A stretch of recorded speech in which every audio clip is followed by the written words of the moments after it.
80 అధునాతన కొత్త బస్సుల్ని ప్రారంభించడం సంతోషంగా ఉందన్నారు రవాణా శాఖ మంత్రి పొన్నం ప్రభాకర్. ఆర్టీసీ కార్మికులను, సంస్థను కాంగ్రెస్ ప్రభుత్వం ఆదుకుంటుందని చెప్పారు. పెండింగ్ బిల్స్, సీసీఎస్ బిల్స్ ని విడతల వారీగా చెల్లిస్తామన్నారు. త్వరలో 1000 ఎలక్ట్రిక్ బస్సుల్ని సీఎం రేవంత్ రెడ్డి ప్రారంభిస్తారని చెప్పారు మంత్రి. మహిళలకు ఉచిత బస్సు ప్రయాణం భవిష్యత్తులోనూ కొనసాగిస్తామన్నారు పొన్నం.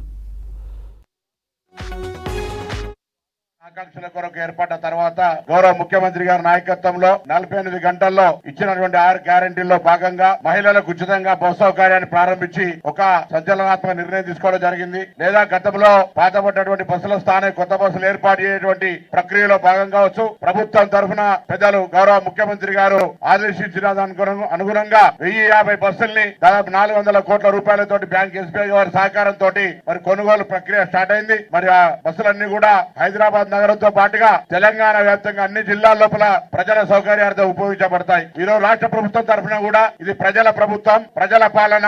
ఆర్టీసీ సంస్థను కాపాడుకోవడానికి కావచ్చు, సంస్థ ఎదగడానికి కారకులైనటువంటి కార్మికులందరి సంక్షేమం మా ప్రథమ లక్ష్యం అనే మాట కూడా ఈ సందర్భంగా మనం చేస్తాను. ప్రభుత్వం మీ అందరినీ కూడా కోరుతా ఉన్నా, సంస్థ తరఫున, ప్రభుత్వం తరఫున ఇంకా ఇప్పటికే మీరు ఒక నిబద్ధతతో పనిచేస్తా ఉన్నారు. రద్దీ పెరిగింది.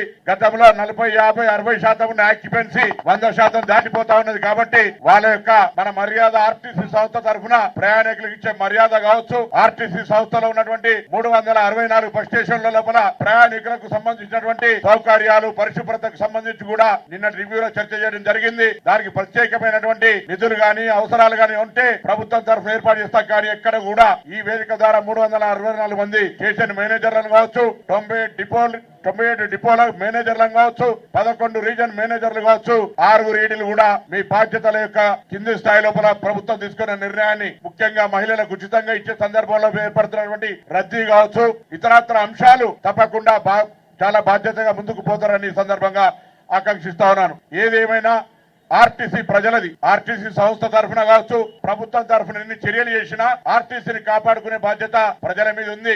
ఆనాడు తెలంగాణ ఉద్యమంలో, తెలంగాణ సాధనలో ఆర్టీసీ కార్మికుల పాత్ర ఎవరు మర్చిపోయేది కాదు. నై చలేగా బస్ కపయ్యా నై చలే గాని ఆర్టీసీ కార్మికులు మొత్తం బస్సులు పనిచేసి ఈరోజు తెలంగాణ సాధనకు సంబంధించిన మీ పాత్ర ఆనాడు పార్లమెంట్ సభ్యుడిగా నేను మర్చిపోలేను. మరొకసారి ఈ వేదిక ద్వారా ఆర్టీసీ కార్మికుల సంక్షేమం, ఆర్టీసీ పరిరక్షణ, ఆర్టీసీ ప్రయాణికుల సౌకర్యానికి సంబంధించి ఎక్కడ కూడా కాంప్రమైజ్ కాదు. తప్పకుండా ఈ ప్రభుత్వ ఉద్దేశం అదే అన్నమాట మరొకసారి మనం చేస్తూ, ఈ మార్పు మీరు కోరుకున్న మార్పే కాబట్టి ఆ మార్పుకు అనుగుణంగా భవిష్యత్తు కార్యాచరణ పరిపాలన కొనసాగుతుందని మరొకసారి మనం చేస్తూ మీ అందరికీ సందర్భంగా శుభాకాంక్షలు.